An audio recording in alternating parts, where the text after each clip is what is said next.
The garage had been silent for so many years that most people had forgotten what was hidden behind the faded roll-up door.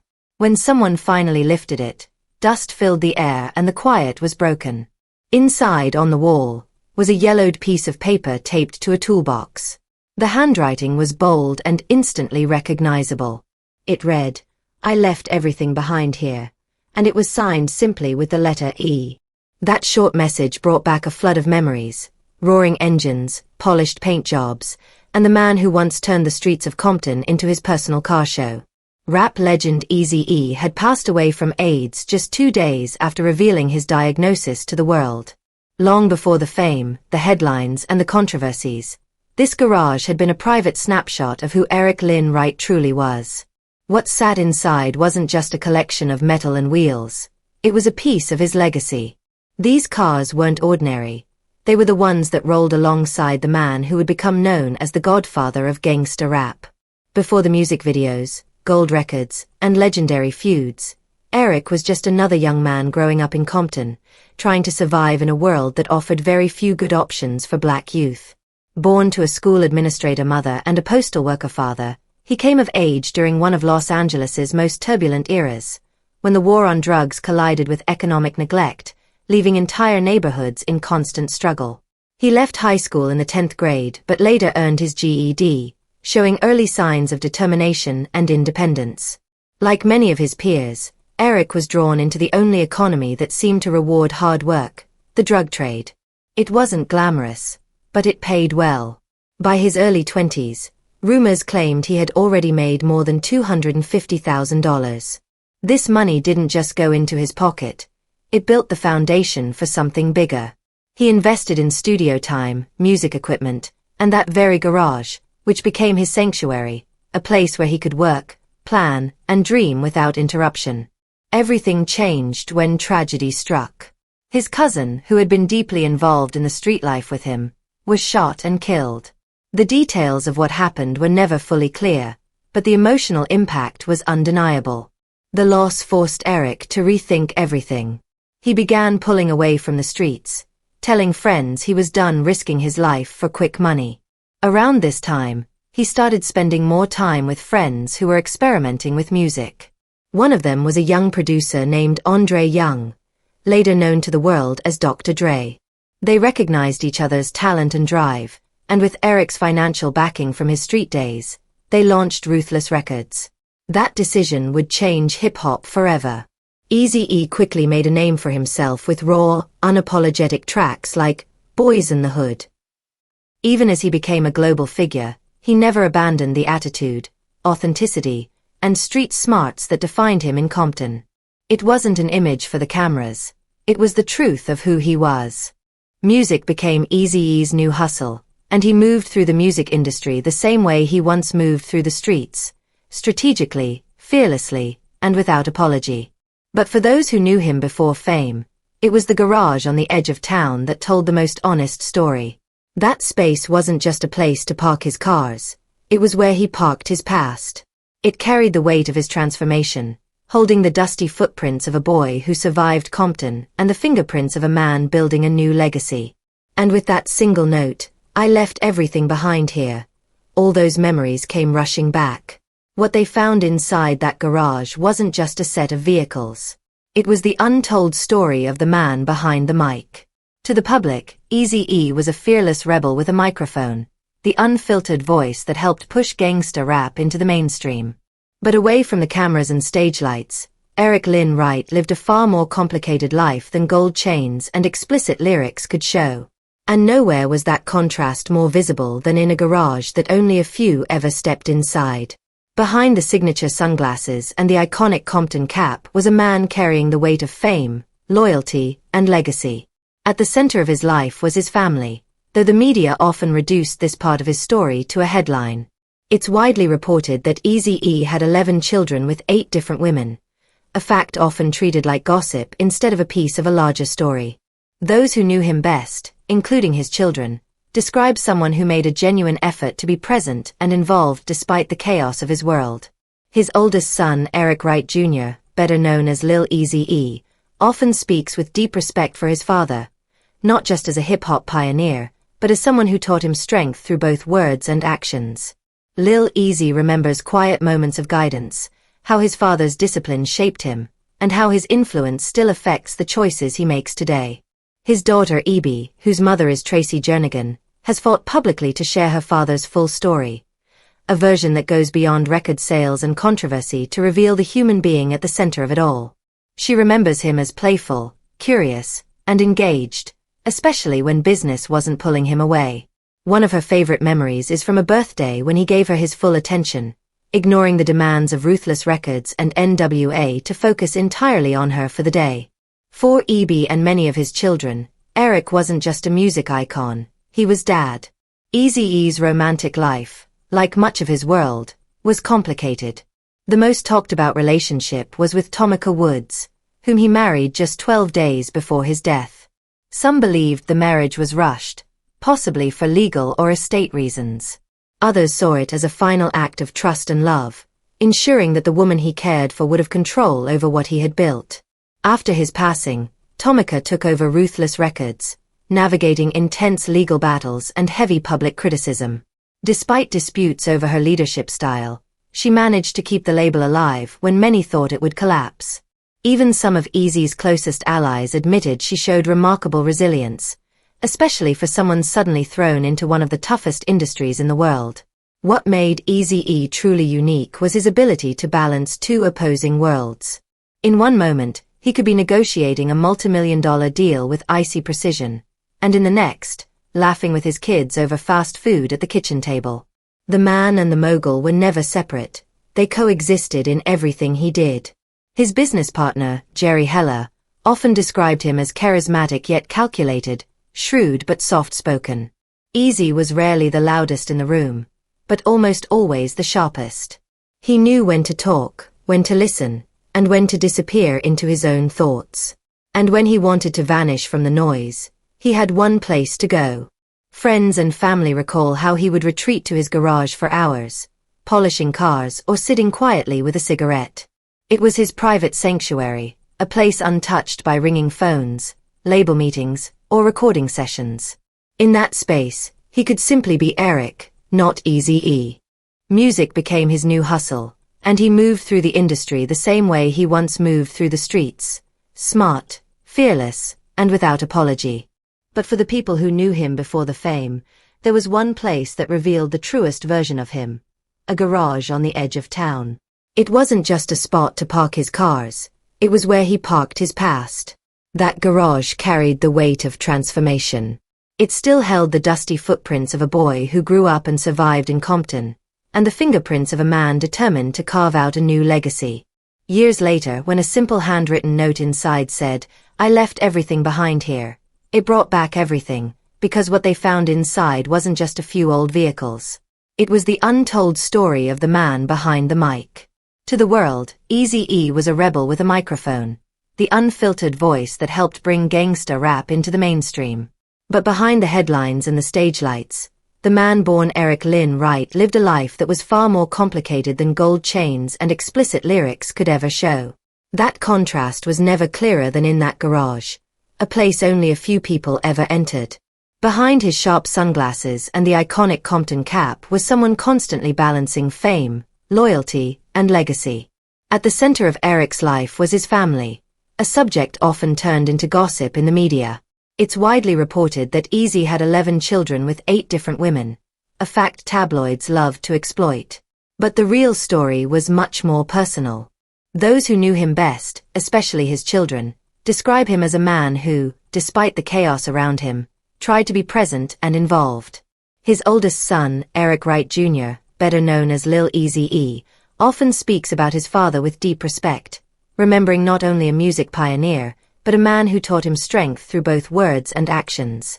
He recalls moments of quiet guidance, lessons in discipline, and a father's influence that still shapes his life today.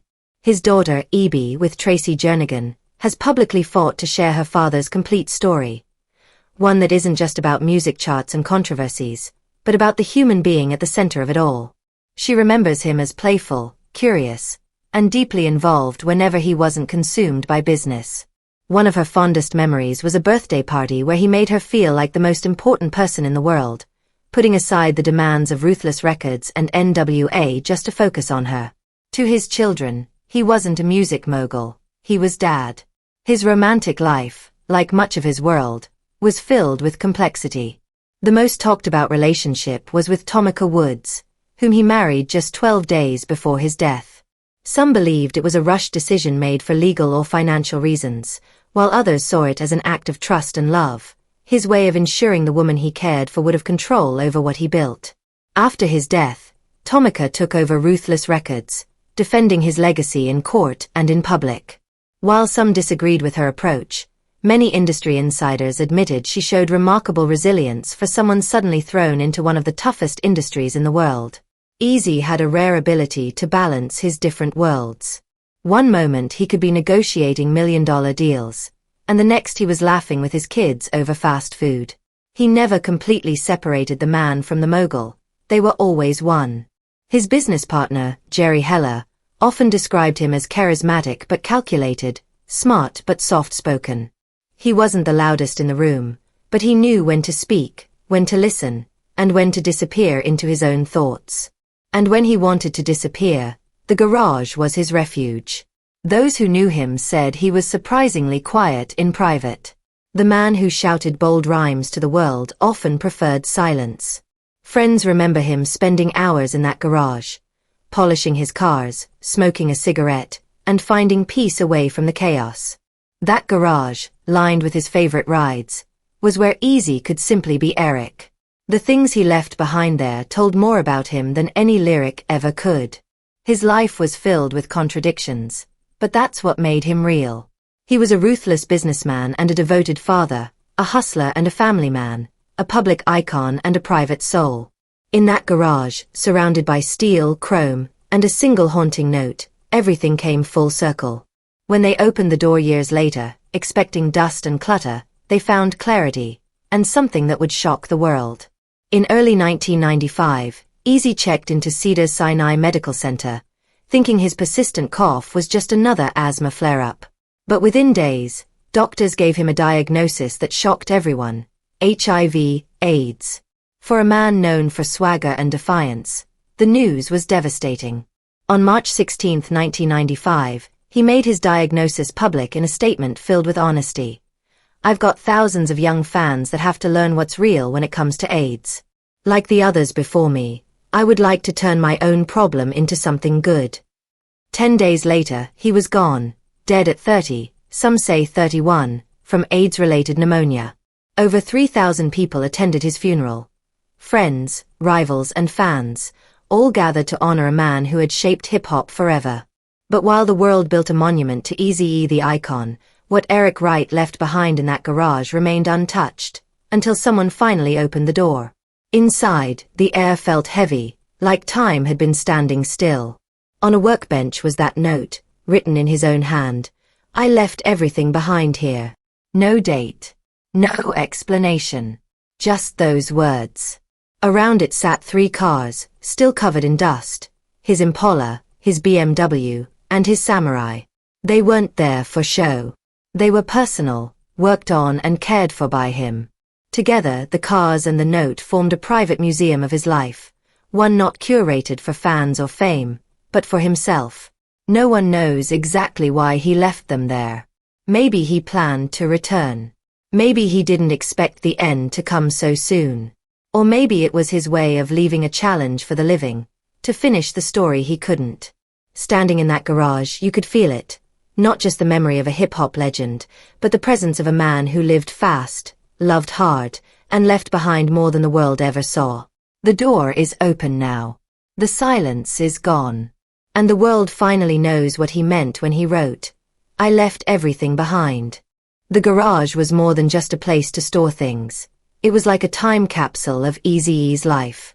It held memories of who he was, who he wanted to become, and the moments he never got to finish. The moment you stepped inside, you could feel it. It wasn't just the weight of time, it was a message. A handwritten note on an old toolbox read, "I left everything behind here." Somehow that was true. This wasn't part of a public legacy or a museum exhibit. There were no signs, no ropes, no spotlights, Just that note and 3 cars frozen in time, each one telling a story words couldn't capture. If the world knew Eazy-E through his songs, music videos, and public image, this garage showed the man behind the fame. Here was the father who taught his kids to stand tall, the businessman who could outsmart the music industry, the friend who never forgot where he came from, and the car enthusiast who loved vehicles not just for how they looked or how fast they could go, but for the freedom they represented. Each car wasn't just a possession. They were chapters in a story he never got to finish. The silence in the garage felt louder than any noise. Then came the details, the shine of chrome under a top, the outline of a lowrider, the smell of old leather and engine oil. These weren't just cars. They were pieces of his life, each one saying in its own way, "If you want to understand me, look closer." The 1964 Chevy Impala stood as the crown jewel, candy-painted, sitting low on hydraulics, and a true cultural icon. For Eazy-E, this wasn't just a car. It symbolized his journey from the streets of Compton to music industry success. Rolling in a 64 in Compton wasn't just showing off, it was telling a story. His Impala had stories in every detail, from its custom rims to the booming sound system in the trunk. He left it behind, not because it didn't matter, but because it mattered so much. Next was the BMW 850 CSI. Sleek, powerful, and a complete contrast to the Impala. This wasn't a car for showing off in the streets. It was about ambition and proving he was more than just his past. It showed the businessman side of him, the visionary who had moved beyond the street life. This was the kind of car you bought when you were thinking about the future, when you planned to stick around. And yet, here it sat untouched. Then there was the Suzuki Samurai, small, rugged, and unexpected. To some, it didn't fit with the others, but to those who knew him, it made perfect sense. Eazy-E liked surprising people. Maybe this was his casual ride for days when he didn't want attention, or maybe it was for off-road adventures when he wanted to escape the pressures of fame. These 3 cars told his story in a different way. The Impala was his roots, the BMW was his reach, and the Samurai was his rhythm. Together, they showed a fuller picture of a man who rarely let the world see past his shades and swagger. After his death, the fate of these cars became uncertain. Like the rest of his estate, there were questions. Who owned them, who had access, and what would be done with them? For a while, they stayed untouched, frozen in time. Some say they were moved, others say they were quietly sold to avoid publicity. Rumors claim the Impala is still with a close family member or friend who knows its true meaning. The BMW may have gone to someone in the music industry who respected him, and the Samurai possibly ended up with someone local who remembered the man, not just the legend. No matter where they are now, the cars remain tied to his story. Seeing one like his in a music video brings back memories and respect for what he achieved. These weren't just vehicles, they were part of a movement. They carried not just Eazy-E, but his message. You can rise, you can build, and you can leave something behind that tells your story long after you're gone. When that garage door opened, it wasn't just a storage space being revealed, it was a vault of memories. What came out wasn't just horsepower or luxury, it was Eazy-E's life, raw and real. He wasn't just a rapper from Compton. He was a man of contradictions, tough but thoughtful, feared but admired, private but influential. And in that garage, he left more than just cars. He left himself. Eazy-E was more than just a rapper. He was a cultural force who showed people how to take control of their own story, no matter how messy, complicated, or controversial it was. As the founder of Ruthless Records, he didn't just break into the music industry. He built his own path from the ground up. Long before hip-hop had clear rules for independent success, he created his own playbook.